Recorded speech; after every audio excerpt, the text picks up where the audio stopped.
শুভ সকাল আমার প্রিয় বন্ধুরা, তোমরা সবাই কেমন আছো? আশা করছি যে যেখানে আছো ভালো আছো, সুস্থ আছো। আমি প্রিয়া, আমার ব্লগ চ্যানেলে তোমাদেরকে অনেক স্বাগত। নতুন দিনে নতুন আর একটা ভিডিও জানাই আমার অনেক অনেক ভালোবাসা আর অনেক স্বাগত। তো অনেক দিন পরেই এলাম, কেমন আছো সবাই? আবারও জিজ্ঞাসা করলাম, নিশ্চয়ই ভালো আছো। তো অনেক দিন পরে আসার কারণ অবশ্যই বলবো। এদিকে দেখো আমার বাসি কাজকর্ম হয়ে গিয়েছে বাইরের কিছুটা। তারপরে তো রোজকারের মতো দেখতেই পাচ্ছ, যেরকম বেলপাতা দুর্ব ফুল তুলি আমি, সবই তুলে নিয়েছি। বেলপাতাগুলো ভেঙে নিচ্ছি। সব বেলপাতাগুলো তো আর ভালো না, অনেক পাতা নষ্ট হয়ে গিয়েছে, মানে ফেটে ফেটে গেছে। ওই যেইগুলো ভালো সেইগুলো আলাদা করে নিচ্ছি।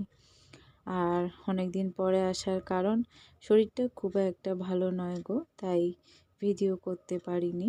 আর মনটাও ভালো নেই। শরীর এমন একটা জিনিস, ভালো না থাকলে কোনো কিছুই ভালো লাগে না। আর সব থেকে বড় জিনিস হচ্ছে মন। মন যদি ঠিক না থাকে, সত্যি তোমার কিছুই ভালো লাগবে না। না খেয়ে, না ঘুমিয়ে, না বসে, কিচ্ছুই ভালো লাগবে না। আর এদিকে দেখো ফুল নিয়ে আমি চলে এলাম আমার ঘরে। আর কেমন আলোটা আসছে দেখেছো, যেন তাকানো যাচ্ছে না, রোদ্রুর জন্য এরকম লাগছে। তো চলো ঘরের কাজকর্ম। তারপরে দেখতে পাচ্ছ আমার ঘরে কিন্তু চলে এসেছি এবং ঘরের কাজও শুরু করে দিয়েছি। আগেই তো বিছানাটা গোছ করে নেব ভালো করে, কারণ বিছানা দিয়েই শুরু হয় সংসারের কাজকর্ম, তাই না বলো? ঘুম থেকে উঠে বাইরের তো কাজ থাকেই, কিন্তু ঘরের ভেতরে যে কাজ থাকে, আগে বিছানাপত্র তোলা থেকেই কিন্তু আমাদের কাজটা শুরু হয়, তাই না বলো? তো ওই জন্য দেখো আগে বিছানাপত্রগুলো সুন্দর করে গুছিয়ে নিই। নেবার পরে তারপরে আবার ঘরদোর ঝাড় দেবো, মোছামুছি করব। এখনও কাজ আছে টুকিটাকি। তো আমার সঙ্গে থাকো, ভিডিওটা দেখতে থাকো, আশা করছি তোমাদের খুব ভালো লাগবে। তারপরে বন্ধুরা দেখো কাজকর্ম সেরে একদম ফ্রেশ হয়ে একটু চলে এসেছি টিফিন করতে। তো বরকে তো সকালবেলা কুঁদরি আলু ভেজে দিয়েছিলাম, তারই একটু রেখে দিয়েছি। ওইটা দিয়ে আমি আজকে টিফিনটা সেরে নেব।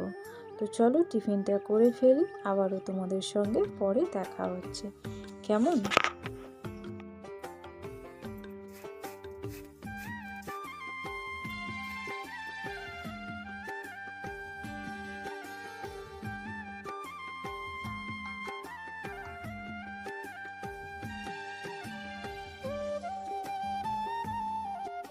তারপরে দেখো স্নান সেরে চলে এসেছি একদম পুজো করতে।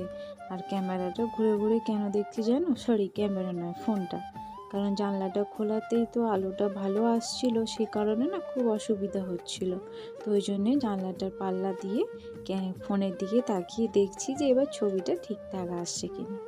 আর প্লিজ বন্ধুরা, তোমাদের কাছে অনুরোধ রইল আমার পুরো ভিডিওটা দেখো। এতদিন পর এলাম বলে কেউ যেন আমাকে ভুল বোঝো না, আর আমাকে ভুলেও যেও না। আমাকে তোমরা সাপোর্ট করো এইভাবেই, যেরকম আস্তে আস্তে সাপোর্ট করছো এরকমভাবে সাপোর্ট করো। তোমাদের কাছে আমার এইটাই অনুরোধ। তো চলো পুজোটা সেরে নিই, তারপরে রান্নাবান্নার দিকে আবার যাব।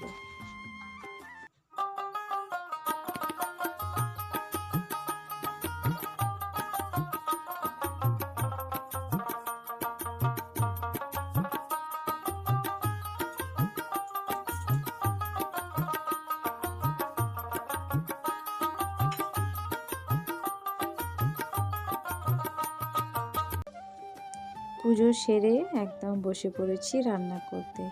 ভাত তো আগেই বসিয়ে দিয়েছি দেখতে পাচ্ছ, এখন সবজিটা রান্না করে দেব। তো ওই জন্য দেখো ওইদিকে কড়াটাও চাপিয়ে দিয়েছি, দুই দিকে দুটো বসিয়েছি, একটু তাড়াতাড়ি হয়ে যাবে।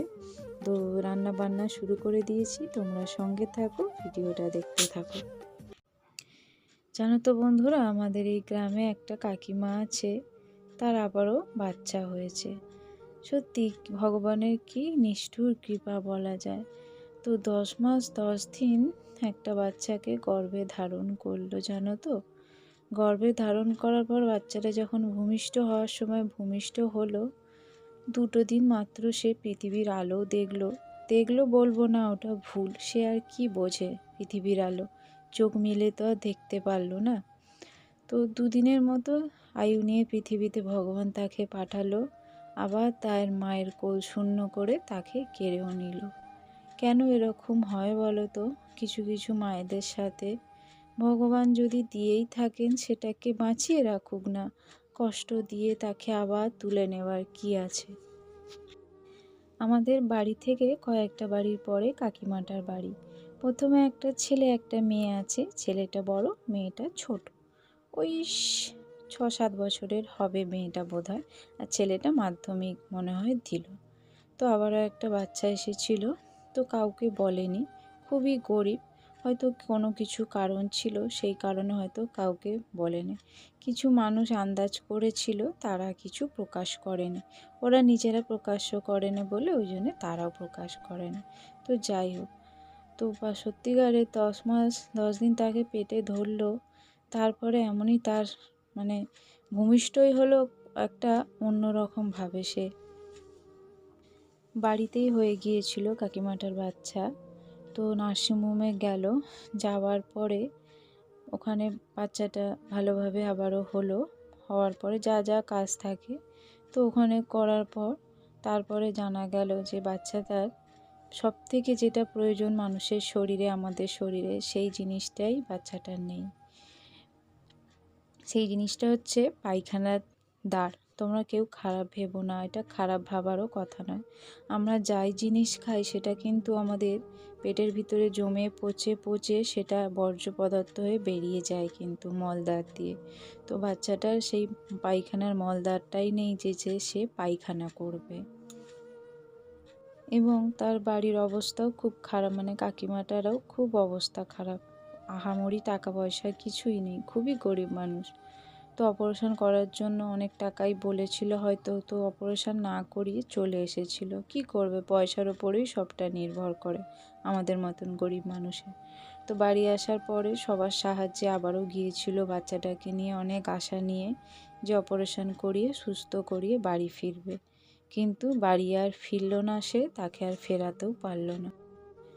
অপারেশন তো হয়েছিল বন্ধুরা, ওইটুকু বাচ্চা অপারেশন করলে তার আর কী বা রইল, সে কারণে না সবাই বলছে অপারেশনের পরই মারা গিয়েছে। এবং বাচ্চাটা খুব কমজোরি হয়েছিল, খুবই ছোট বাচ্চা, তো কেউ জানে না, জানতে পারেনি ঠিকঠাক খাওয়া দাওয়া, একটা সেন্টারের যে ট্রিটমেন্ট, কিছুই কাকিমাটা সেরমভাবে পায়নি, মানে প্রকাশ করেনি বলে পায়নি। সব মিলিয়েই বাচ্চাটা ছেড়ে চলে গেল পৃথিবী ছেড়ে। তো সত্যিকারের ভগবানেরও কি বলবো, দোষ দেওয়াও যায় না, কিছুটা দোষ ওনাদেরও ছিল। তো সব দোষ তো আর ভগবানকে দেওয়া যায় না, তাই না? তো অনেকটা গাফিলতির কারণেই হয়তো বাচ্চাটা চলে গেল। আর কি বলবো, মনটাও খারাপ।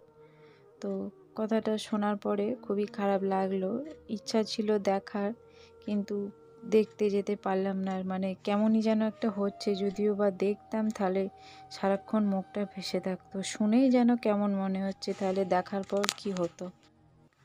সেই কারণে না দেখতে যাইনি, ওই শুনলাম, তারপর আমাদের শাশুড়ি মা দেখে এসেছিল, বলছিলেন, শুনেছিল, বললেন, তো শুনে খুব খারাপ লাগলো। তো যাই হোক, মানুষদের বলবো যারা মা হচ্ছ বা হয়েছ, তারা সঠিকভাবে ভালোভাবে চিকিৎসা করিও, সেন্টারে যা যা নিয়ম সেগুলোও করো। একটা সুস্থ বাচ্চা পৃথিবীতে আসতে গেলে কত কিছু করতে হয় মায়েদের, এবং সব মায়েরা করেও তারপরও হারিয়ে ফেলে, তাতে সেই মায়েদের কোনো দোষ নেই। এরকম ঘটনা সম্পূর্ণ ভগবানের ওপরেই নির্ভর হয়ে থাকে। তো যাই হোক, কার মন খারাপ করেই বা কী হবে, যে যাওয়ার সে তো চলেই গেছে। যাই হোক, তবু ছোট অবস্থায় গেছে, মাটা কষ্ট পাবে ঠিকই, তবুও কিছুদিন পরে ভুলে যাবে, কিন্তু একটা বড় অবস্থায় যদি ছেড়ে চলে যেত, সে সারা জীবনেও ভুলতে পারতো না, আঘাতে আঘাতে সে মাটা নিজেই মারা যেত। তো দেখো, তোমাদের সঙ্গে কিন্তু কথা বলতে বলতে আমার অনেকটাই রান্না হয়ে গিয়েছে প্রায়। এখন করব বড়ির অম্বল তেঁতুল দিয়ে। তো বড়ির অম্বলটা করলেই হয়ে যাবে, আর তেঁতুলটাকে তো গরম জলে দেখলে একটু ডলে নিচ্ছি ভালো করে, তারপর বসিয়ে দেব।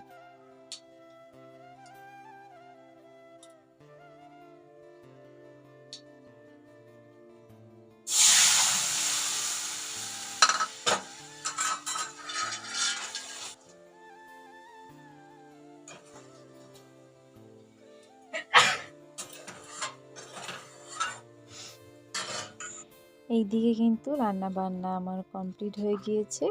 আর দেখো ওভেনের জায়গাটা পরিষ্কার করে মুছে নিচ্ছি। ওভেনের জায়গাটা মোছার পরে খাটে বাসনপত্রগুলো আছে ওগুলো গিয়ে পরিষ্কার করে মেজে নেব, নিয়ে তারপর আবার খাওয়া দাওয়া করে নেব। তো চলো বন্ধুরা আমার সঙ্গে থাকো এবং ভিডিওটা দেখতে থাকো। এখানে তো দুপুরের খাবার নিয়ে বসে পড়েছি। বড়ির অম্বল, এই যে কুমড়ো আলু বরবটি দিয়ে তরকারি, কুঁদরি আলুর তরকারি আর বিচে কলা তরকারি, শাক ভাজা, এই জিনিসগুলো মা দিয়েছে আর এইগুলো আমি করেছি। ওই যে বড়ির অম্বল। তো চলো খাওয়া দাওয়াটা সেরে নিই, আবারও পরে দেখা হচ্ছে তোমাদের সঙ্গে। শুভ সন্ধ্যা বন্ধুরা, একদম সন্ধেবেলায় দেখতেই পাচ্ছ সন্ধে দিতে দিতে তোমাদের সামনে চলে এলাম। তো এখন সন্ধে দিয়ে দেবো, এরপরে একটু চা করব, চা খাবো দুজনে, তারপরে রাত্রে শুধু রুটি করব, তরকারি সবই আছে, রুটি করলেই হয়ে যাবে। তো চলো বন্ধুরা আজকের ভিডিওটি এই পর্যন্তই রাখছি। দেখা হচ্ছে পরের দিন নতুন ভিডিওর সাথে।